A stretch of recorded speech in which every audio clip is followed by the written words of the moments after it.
Guys, good morning po sa inyong lahat. So, ngayon, kausapin natin guys, no? Isa sa mga keyboys ito na napaka-talented, no? Grabe ang talent nito ngayon guys, ng aking makasama. Siyempre, no? Kilala niyo ito. Napakagaling nito mag-compose. Ayan. Kilala niyo na ba yan? Pangalawa guys, ang tawag sa kanya dito guys, Waterboy. Ayan guys, si Boy Tubig yan. Bro, kumusta ka na bro? Ayos lang po. Good morning po sa lahat ng subscribers, followers po ni Kuya Bobby. Sa Yan. kanyang channel po, Bobby TV 143 channel. Ayan. And bro, may mga tanong tayo dito guys kay Papa Franz. Siyempre si Papa Franz guys, no? Ang gusto ko ritong kunin sa kanyang interview. Ang gusto ko malaman sa interview natin sa kanya guys, paano ba siya nakaka-survive? Kasi may mga pinagdadaanan din to eh. So, una kong tanong sa kanya, kumusta na ang pamilya mo bro? Ngayon po, okay naman po. Ngayon po kakalipat lang namin kung sa Bagong tirahan?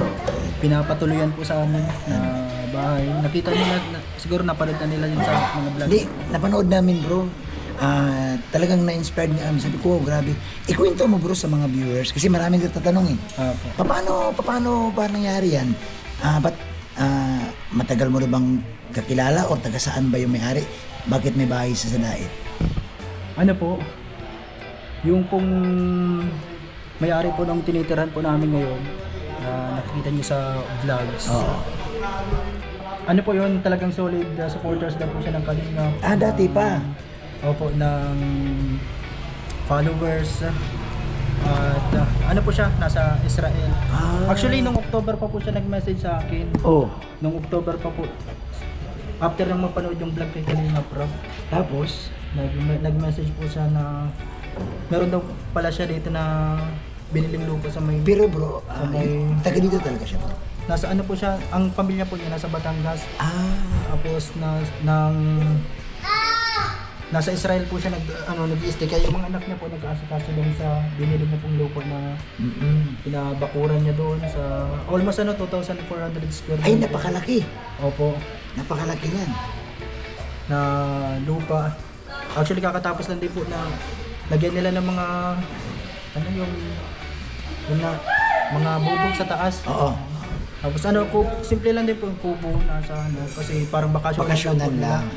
Noon po yung last October yung pag-message niya po, sabi niya nasa na ba yung hanapin ko lang po ba? Sige. At least guys, maganda ito guys na katapano, hindi na mangungupahan si Papa Franz. Magandang malaking bagay po yan na wala ka nang upa sa bahay, wala ka nang iniisip na bayarin monthly. Napanood niyo po kasi yung nandun pa kami sa San Jose. Yung bahay mo sa luma. Iba doon na vlog po ni Kalinga Prof na bahay na dati namin tinutuluyan na po talagang nagbigay na. Actually po nung pag-message niya nung October, nagdadalawang isip po kasi ako noon na Kung tatanggapin mo yung alok niya. opo nung kung mapunta ako kung kaya tapos sakto din po nung time na yon nakabayad na ako ng re-renta namin doon. Dito? 3 months yung Sa Burabod. Opo, kaya sabi ko muna po, tinanggalan ko nung una, sabi ko kasi ako Nakahanap ka ng bahay. Nilipatan sa Daet. Yun na muna po. Paano nangyari bro? Nag-ano kayo ulit? Tawag nito? Paano ka talaga nakalipat sa bahay doon? Yung ngayon po, after 3 months, At tinapos mo na yun sa dati opo, mo tinitirahan? tapos doon sa dati tinutuloy, parang kasi naging magibat sa nitong nakalipas kasi medyo bumaba din yung views ko. So parang naramdaman mo bro na medyo parang hindi siya maalwan sa'yo, no? Yung Opo. bahay. Kaya nung nasa Burabod kami dito sa nirenta namin, halos mag-isang buwan din ako hindi nakapokus sa YouTube. Oo. Medyo nagbaba yung revenue Tsaka ko. may mga trials sa Mga buhay. trials din po, kaya yun. So sa ngayon bro, sa dito bro, sa bagong lipat mo bro, anong pakiramdam mo bro? So, bro, yung unang araw bro na pag-apak mo doon bro sa compound, anong naramdaman mo bro? Kasi maramdaman mo yung bro eh. Yun lang po, medyo mag-ian sa pagkaramdam kasi Sabi niya kasi, sabi nung may-ari, libre na lahat yung tubig, Oo. kuryente. Oo, Basta, ang mahalaga daw po Malinis. Malinis niya, pagandahin. Malagaan. Malagaan. Malaking bagay po. Oo. Kaya talaga buti nung may-ari nung tinutuloyan namin ngayon na Alam mo ba medyo ba? malayo-layo lang po. Alam mo ba, Papa Franz? Napakaswerte mo, Papa Franz. Alam mo ba kung bakit? Papa Franz, sa dinami-dami ng Keyboys, sa dinami-dami ng mga Kalinga partners, isa ka sa nabiyayaan na inalukan ka na pwede kang tumira doon free. Opo. Di ba napakalaking biyaya ng Papa Franz? Ano nga po, sabi niya, basta magtanim-tanim daw po doon, magtaniman po ng mga kung ano, gulay, mga ano. Kaya yun po, kaya halos simula paglipat namin doon, halos mag 1 week ako ngayon hindi nakasama po kasi talagang inasagaso po Siyempre, namin. natural. Maunawahan man ni Kalinga Prab yun kasi bagong lipat ka, naglilinis ka. Tapos lang din namin nag-asikaso yung ka. mga bubok doon kasi para medyo malalayo po kasi yung kapitbahay kaya Mm-mm. pag maalis ako doon, nagdaano pa ako na parang nangangamba kasi walang kapitbahay, walang na. So bro, ano ang message mo bro sa nagmamahal sa'yo na nagpatira sa bahay mo dun? Maraming salamat po yan, kay Ma'am Nika sa Israel. Yan. Yan. And sa pagmamahal niya at Suporta. suporta sa lalo sa family namin. Yan. Yan. Ngayon po buti at yung ibang kamag-anak din namin na pinsan ni Daniela, sabi ni nung may-ari, may mga project siya kasing paplano kasi doon kaya So, sila nagtutulong-tulong kami doon. Wow, maganda. Magawa kung anong pwedeng gawin doon kasi may mga plano daw siya doon na na parang negosyo niya doon pag uwi niya. Tapos yung mga anak niya pag bumibisita doon. Yan. And bro, may iba naman tayo. Ano bro ang masasabi mo bro ngayon? Dahil isa ka sa Keyboys bro na binibigyan ni Kalinga Prab ng break na magiging leading man bro sa mga Angels. Anong masasabi mo doon bro?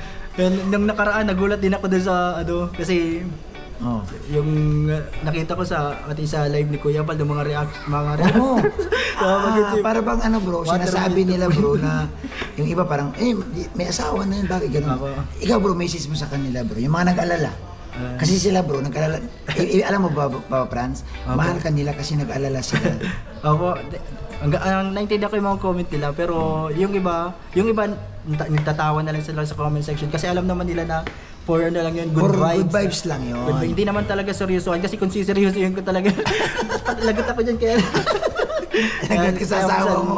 Nag-ano na lang din ako. Hindi at saka Papa Franz, hindi man gagawin ni Kalinga Prab yun Tapos parang ano na din yun, para talagang masabik kayo kung sino talaga yung pinaka-love team talaga ni diba? Eden. Kasi nitong nakaraan, parang... Pero bro, mukhang sa lahat na nag-love team ni Eden, ikaw ang naingay. Kumbaga parang umabot kay Kuya Bal yung Yun nga po. Oo.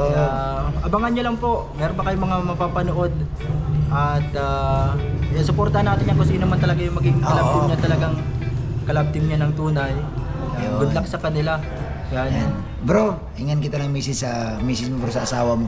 Kasi bro, manonood siya nito bro Yan, shoutout kay Labi Daniela. Alam niya naman yan, pinag-uusapan namin yan Pero, dito Papa Franz, atin na pareho tayong lalaki, real talk tayo dito. Hindi ba siya nag-alala si Daniela na, baka, siguro naman nag-alala din. Medyo lang po pero pinapaintindi ko naman po sa kanya na trabaho lang. Na good vibes lang sabi good vibes. Ano lang yan, na mga yun lang sa good vibes sa channel ni Kalinga Prab. Hindi kasi bro maalis bro na sa mga misis natin mag-alala din lalo na ikaw, bata ka pa din naman. Baga parang inisip niya baka mamaya di ba? Ang inisip niya rin siguro ng misis mo, baka may magagalit sa side ni Eden. Maano sa'yo dahil siyempre, di ba? Okay. Pero yan, galing sa'yo mismo, huwag sila mag-alala. O nga po, yun. Naiintindihan niya naman, kaya pinapaliwanag ko din yan sa kanya na mga good vibes, lang po yun para siyempre dun sa vlogs ni Kalinga Prab sa second channel. Tapos para din matulungan si Eden habang hindi pa sila nagkikita nung magiging kalapin niya talagang tunay. Ayan. Pero bro, ang galing mo, dami mong ginampanan. Opo. Ano pa mga mapapanood pa ano pa bang nagampanan mo? Unang nagampanan mo, nagiging ano ka dun Nagiging, ito? Nung nakaraan kasi. Nung naka-jacket ka na ano bang papel mo dun? Itong nakaraan po yun, yung last, yung schoolboy, estudyante. ginanapan natin doon as Kent. Ayan. Kilala oo. na ano. Pero sa ano lang po yun, mga good vibes lang. Good sa vibes channel lang. ni Kalinga Prab. Para naman masaya. No? Shoutout sa ano kay Director Ian Ramirez. Ayan. Yun ang ano. na- Pero alam mo ba bro, Second channel. ang may pakana talaga yun si Director Ian Ramirez. Eh. Oy, Direk Ian na. Kaya yung ibang mga nasa comment section, wag nilang masyadong seryoso. Yung iba kasi masyadong grabe. Yung comment nila Oo nga, parang, bro. parang kala nila Totoo na talaga. Ay, di, ang Ano lang inisip po kasi yun? nila bro. Hindi pa naman po yun. Ang inisip kasi nila, may pamilya ka eh. Oo, yan. Oo. Oh, pero, ayan. Usapin mo si Ian Ramirez. Bro, Ian. Malapit na yung inaapangan nila. Ayan, lagot ka bro, Ian. Ayan, so guys, good vibes lang po. Siyempre guys, natutuwa tayo kay Papa Franz kasi yan nga, no, bagong blessings. Alam mo Papa Franz, talagang sabi ko sa dami-dami ng ilangan ng malibre sa bahay, ikaw ang mapalad kasi nga nakita ka ni Ma'am Nika ng Israel, no? So salamat kay Ma'am Nika sa tuloy-tuloy na suporta mo kay Papa Franz, ayan. Kay alias kay Maraming salamat Boy po. Tubig, Malaking yan. bagay yun na walang masyadong isipin sa Oo, bro. renta. Doon kasi sa ano, lagpas, kulang-kulang Magkano ba rinta mo doon sa dating Dito apartment sa, mo? ano, Burabon. Sa renta pa lang niya sa bahay pa lang 5,000 na, may tubig, kuryente pa.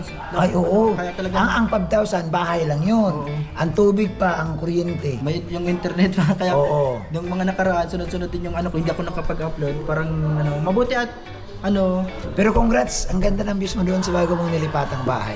salamat po. Ayan. Kasi yung iba na sabi nila nalilibang din daw sila sa mga vlogs na sa bukid. Oo, kaya, oo. pagtatanim. Tatatanim. At saka, siyempre, bagong tahanan, bagong buhay, bagong tahanan, nag-aabang din sila sa bago mong tinitiran. Opo. Yan, salamat. At grabe bro ha, at saka tuloy-tuloy lang bro. Kung may mga problema man, may mga kunting trials, normal man yan sa tao. Normal po, wag po natin gawing kakaiba. Ang importante lang, magpakatatag at bumangon. Ganun lang kasimple. Yan, maraming salamat sa lahat. Yan, maraming nagtatanong minsan pa nagla-live o sa upload ko, bakit hindi ako nakakasama nito nakalipat. So, yun ang dahilan. Panoorin niyo na lang po ito kay Kuya Pabi. Yan, panoorin nyo guys. Naging busy siya sa bagong lilipatan. At bro, good luck ha. Sana magtuloy-tuloy. No, yung pagiging dami mong papel eh. Pwede ka magiging kontrabida, magiging Max Alvarado, Siguro kung magiging sakali Ronde man Fernandez. sa ibang yan sa love team nila makita nyo pa rin ako dyan pero hindi na ako yung ka-love team. Hindi, makita mo kami doon. Kami na lang yung mga nagbubuhat ng bigas. So, shoutout na Yan. lamang po sa inyong lahat. Salamat. Papa Fran, salamat. Thank you. Salamat po. Ayan. So guys, supportahan natin ang kanyang channel. Papa Franz Vlog Official po. Yan. So much po. Thank you kay Papa Franz guys na interview natin siya. At napakaganda kasi may bagong bahay, may bagong tinitirahan siya na libre. No, wala siyang iniisip na bayarin. Yan naman po talaga ang iniisip namin kahit na sino, no. Pag malibre ka sa bahay, malaking bagay kasi kung nagrenta ka ng 5,000 o 7,000, isama mo dyan yung tubig, ilaw, wifi mo, abot ka ng 10 eh. So isipin mo magmamonthly ka ng 10, kung ang revenue mo lang 20, di magkakasya kasi sa kailangan mo sa bahay, pagkain pa, baon ng mga anak mo, kukulangin. Kaya thank you po kay Ma'am Nika of Israel. Ma'am Nika, salamat, salot sa'yo. Bye-bye.